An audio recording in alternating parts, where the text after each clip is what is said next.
संत कबीर। लेखक श्री रामेश्वरानंद। प्रत्येक युग पुरुष, नेता या समाज सुधारक का जीवन अपने समय की क्रिया प्रतिक्रियाओं से प्रभावित होता है। वे अपने युग की विशेष समस्याओं का समाधान करने के लिए आते हैं, इसलिए उनके जीवन और कार्य का महत्व उनके समय की भूमिका पर अधिक स्पष्ट दिखता है। संत कबीर ऐसे ही समाज सुधारक थे। कबीर कालीन जनजीवन का चित्रण करते हुए डॉक्टर त्रिलोकी नारायण दीक्षित लिखते हैं, भारत में 9वीं से 15वीं शताब्दी का युग संक्रांति काल था। देश पर गजनी, गौरी आदि के आक्रमण हुए। गुलाम, खिलजी, तुगलक आदि वंशों के सुल्तानों का शासन रहा। इसी समय बौद्ध धर्म का ह्रास हुआ, सूफी संप्रदाय का प्रचार हुआ। प्रायः इसी समय शंकराचार्य और कुमारिल भट्ट जैसे विरोधी प्रचारकों द्वारा बौद्ध धर्म निर्बल सा हो गया था तथा जैन धर्म और शैव एवं वैष्णव संप्रदायों के भीतर भिन्न संगठन हो रहे थे। सुल्तानों के स्वेच्छाचारी शासन के संघर्ष युग में उचित मार्ग दिखलाने वाला कार्य परस्पर विरोधी प्रवृत्तियों में समन्वय कर स्थायी एवं सार्वभौम आदर्श रख सकने वाला व्यक्ति ही कर सकता था। मुसलमानों द्वारा धर्म प्रचार के नाम पर हिंदू जनता में तरह तरह के अत्याचार किए जा रहे थे। हिंदू जीवन अनेक प्रकार की विपत्तियों से घिरा हुआ था।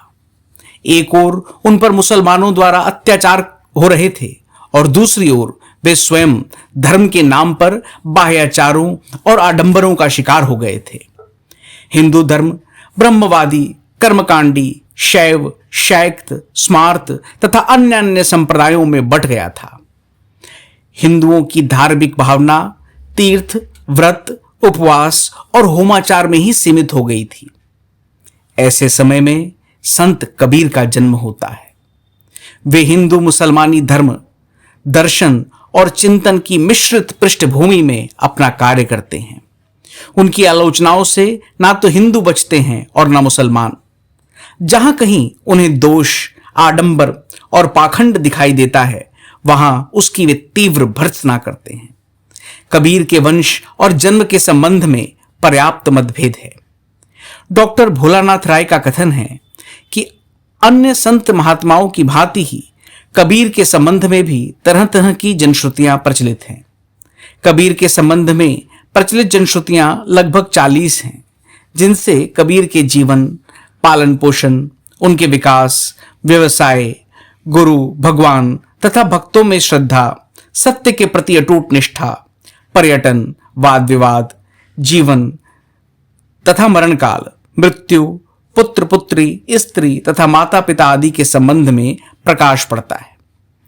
कहा जाता है कि कबीर का नीरू और नीमा नामक जुलाहा दंपत्ति ने पालन पोषण किया था। वे अपनी जाति के विषय में स्वयं कहते हैं, जाति जुलाहा नाम कबीरा, बनी बनी फिरूं उदासी। इसी प्रकार कबीर के जन्म स्थान के विषय में भी कई मत हैं। कुछ लोगों के अनुसार उनका जन्म मगहर में हुआ था, किंतु कुछ विद्वान उन्हें काशी का निवासी मानते हैं।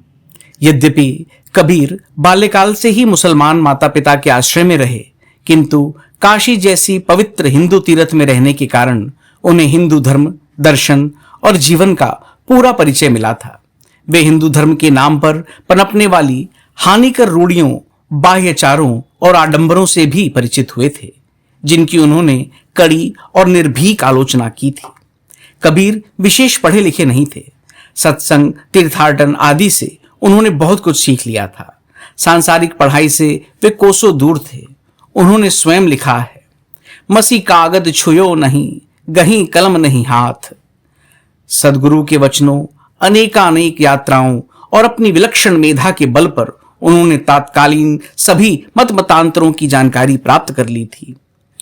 कबीर के विवाह के विषय में भी अनेक मतभेद हैं। जनश्रुति के अनुसार उनका विवाह लोई नामक स्त्री से हुआ था। कुछ लोग लोई को उनकी शिष्या मानते हैं और यह प्रतिपादित करते हैं कि उनका विवाह नहीं हुआ था। कुछ विद्वानों के अनुसार कबीर की धनिया और लोई 2 पत्नियां थीं। कबीर का कमाल नामक एक पुत्र भी था। इस संबंध में उन्होंने स्वयं कहा है, बूढ़ा वंश कबीर का उपजा पूत कमाल, हरि का सिमरन छाड़ी के घर ले आया माल। उनकी कमाली नामक एक पुत्री भी थी, किंतु समग्रतः कबीर के जीवन के संबंध में कोई निश्चित मत नहीं मिलता। कबीर के गुरु के विषय में भी 4 प्रकार के विचार प्रचलित हैं। कुछ लोगों का मत है कि कबीर ने किसी मनुष्य को अपना गुरु नहीं बनाया था। कुछ अन्य लोगों ने शेख तकी को कबीर का गुरु माना है। एक अन्य मत पीताम्बर पीर को उनका गुरु मानता है। चौथे मत के अनुसार उनके गुरु रामानंद थे। उन्होंने एकाधिक स्थानों में रामानंद की गुरु के रूप में वंदना की है। कहे कबीर दुविधा मिटी, जब गुरु मिलया रामानंद, कबीर रामानंद का सतगुरु मिला सहाय। कबीर के जीवन काल की घटनाओं का प्रमाणिक वर्णन नहीं मिलता। कहा जाता है कि उन्हें तत्कालीन शासक सिकंदर लोदी ने बहुत परेशान किया था। कबीर और गुरु नानक की भेंट की घटना भी प्रसिद्ध है।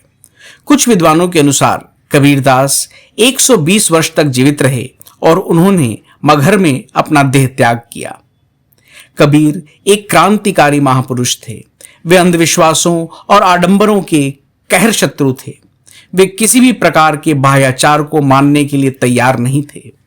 वे मौलिक सत्यान्वेषी थे तथा उन्होंने ये उद्घोष किया था कि पंडित मुल्ला जो लिख दिया, छाड़ी चले हम कुछ ना लिया।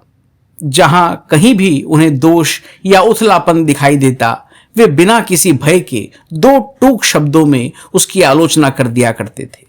वे स्वभाव से ही निर्भीक थे। उन्होंने स्वयं कहा था, कबीरा खड़ा बाजार में लिया लुकाठी हाथ, जो घर फूके आपना चले हमारे साथ। कबीर के दर्शन में अनेक धर्मों और संप्रदायों का प्रभाव निहित है। निरंजन संप्रदाय, इस्लाम और जैन धर्म का प्रभाव उन पर विशेष रूप से पड़ा था। इसके अतिरिक्त उनकी रचनाओं में औपनिषदिक विचारों की गूंज भी सुनाई देती है। डॉक्टर हजारी प्रसाद द्विवेदी ने लिखा है, कबीर की वाणी वह लता है जो योग के क्षेत्र में भक्ति का बीज पढ़ने से अंकुरित होती है। कबीर की भक्ति भावना सूफी प्रेम भावना से प्रभावित है। विरह और प्रेम की अनुभूतियां सूफी मत के परिचय को प्रकट करती हैं। कबीर बड़े उदार व्यक्ति थे। यद्यपि वे निराकार उपासना के प्रेमी थे, किंतु उन्होंने सभी मतों का सार संग्रह किया था। उनका विरोध केवल तथाकथित धार्मिकता के आवरण में पनपने वाले दोषों, कुसंस्कारों और हानिकारक प्रवृत्तियों से था, किंतु वे केवल आलोचक मात्र नहीं थे। उनमें उच्च कोटि की विनम्रता और समर्पणशीलता थी। अपने इष्ट देव के प्रति समर्पित होते हुए उन्होंने अनेक भावोच्छ्वास पूर्ण उद्गारों की सृष्टि की है, जैसे कबीर कूता राम का मुतिया मेरा नाव, गले राम की जेबड़ी जित खैचे तित जाऊं। संत कबीर ने अपना सारा जीवन समाज सुधार के साथ भगवत भक्ति में व्यतीत किया था। निरक्षर होते हुए भी वे एक प्रभावकारी युगनायक हुए। उन्होंने कट्टर मुसलमानी शासन काल में समन्वय का कार्य किया था। हजारी प्रसाद द्विवेदी उन्हें तुलसीदास के समान युगनायक मानते हैं। उनकी तुलना करते हुए वे कहते हैं कि तुलसी और कबीर के व्यक्तित्व में बड़ा अंतर था। यद्यपि दोनों ही भक्त थे, किंतु दोनों स्वभाव, संस्कार और दृष्टिकोण में एकदम भिन्न थे।